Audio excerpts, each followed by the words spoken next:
why would Steve Jobs call me, flying us out, spending time with us, just to tell me I'm a little dipshit? It was worth the time and energy, I think, even in hindsight, it was worth the time and energy to keep him on for at least this year. Now, honestly, part of my instruction to John, and when we hired this new team, was make sure you get these guys up to speed on all this technology, because I want to have the option to fire Doug without killing his company. So one of the reasons they were willing to hire someone straight out of school who basically never had a normal job before, was that from their point of view, there wasn't necessarily a lot of risk. What they wanted someone they thought was smart, someone they thought that they could give ideas to, someone who, in some sense, didn't threaten them, I think, in the early days. And the deal that we made was that, okay, I'm willing to get into this situation, but not indefinitely. Either I would become president in 6 months, they'd fire me. When people ask about the Chinese regulations, it's unclear, I think that's kind of bull. Because look at it from the other way. If a Chinese company is trying to do business in the U.S., what's more difficult right now? I think the Chinese government is actually more transparent, and there's more certainty in Chinese regulations than U.S. regulations right now. It's important to be sensitive about that as you manage in a global economy. The same thing will happen in, India, Russia, Brazil, any big economy. And as HBS students, you got to remember you're in a global environment now. You guys talked a lot about my lack of experience. Yeah, experience. I went to BCG and a bunch of startups, and I went to HBS. And I was coming in, and I was seriously exposing our family to risk, and that was real risk. He's all in, I'm all in, I wanted to go to the bathroom and throw up several times from stress. I just did. Venture dollars are very small. You need to concentrate your venture dollars on what you do uniquely well as a company. And in retrospect, we blew a lot of dollars doing things other people could have done. I always say, and I continue to believe, that, if we're right, this is going to be the most important thing I do in my life. If we're right, this is potentially going to add 5 to 10 years of healthy lifespan. That's as much as all of Western medicine has done, right? So it's a big if. But if that's true, it's definitely going to be the most important thing I do. I don't know if anybody remembers how yogurt was made, but I grew up in India, and we'd take a little bit of yogurt from before and mix it up with milk, and next day you'd have yogurt, and it was pretty consistent from day to day. That's what you do. You take a few employees from your previous venture, and you put them in the next one, and they propagate the culture, and they kind of fill it out and stuff, and then your next company also gets baked pretty consistently.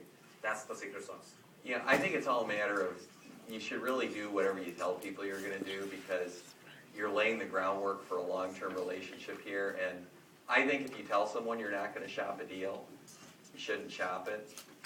You should have integrity. So I think that's very, very important. The thing I am proudest of about parenting is that the business model that we ended up with was completely different from what I had carefully planned out that you read about.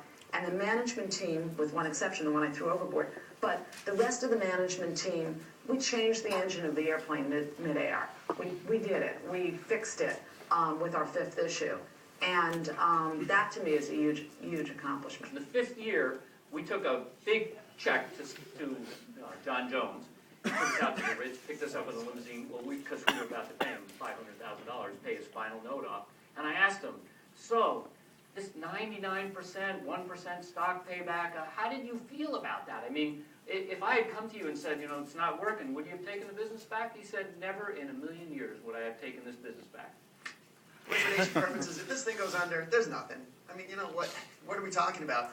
The company goes under, we're going to have more debts to pay off. The bottling plant was a liability, so, by the time we're done, there's nothing to liquidate. There's nothing here. This thing either makes it or it doesn't make it. If you don't believe me, you shouldn't be in this anyway. If you can't afford the risk, you shouldn't be here anyway. But if you want some upside, if you think there's an opportunity, get on board with common stock. So I would say my most important piece of advice is don't get discouraged. Don't let naysayers and early reviews dissuade you from your goal. And that is absolutely critical. And then find VCs like Eric at the beginning and Fred Harmon who share the goal and who become partners beyond being investors. And have fun while you're doing it. What if change is the only constant moving forward? You are moving into a world in your early professional life where nothing is going to be the same. I don't even think that's a what if question. It's just change is the constant. What does it mean to run a business, an arts organization, a social enterprise that is embracing ongoing change as part of its daily operation. It'll be fine, because the core tenant is so excited about what we're doing, and they want us to be successful for the sake of tenant. If we spun it out, completely spun it out, totally different story. And we would be pulling a big part of value out of the tenant core to spin into this company, and so I think we'd have a lot of pushback from the board and the shareholders about doing that, especially near term. We've never had one incident of vandalism, theft, drugs, or alcohol in 24 years of operation in the highest crime neighborhood in Pittsburgh. And when y'all come to Pittsburgh, I want to take you to Mall High School. It's still there, 4 blocks away. Steel doors, metal detectors, and the garbage cans are chained to the wall, 4 blocks from this building. Now you tell me. It's about leadership and it's about expectations. And I'm not interested in just selling this business and, having it take a nosedive. And 10 years from now, I remember what Noodles & Company could have been. I talked to my 8-year-old son, 10 years from now, he's 18, what Noodles & Company could have been. I'd rather, make it what it should be. Let me just tell you something. I think I bring a lot of revenue into the firm. I get paid equal to every single board member, and they don't bring the same amount as I bring in. That has nothing to do from our emotional standpoint of why we're doing this, and that's called leadership, right? And that's in leadership, you actually can't get more. You actually have to give more. And you're going to make a decision when you become an entrepreneur whether what type of leader you want to be. And I didn't want to work at ICM. And the reason I didn't want to work at ICM, I didn't want to be in an environment where I ate what I killed and I had to look over my shoulder every day. I know when I wake up in the morning, the one thing I don't have to worry about, him. And when you're in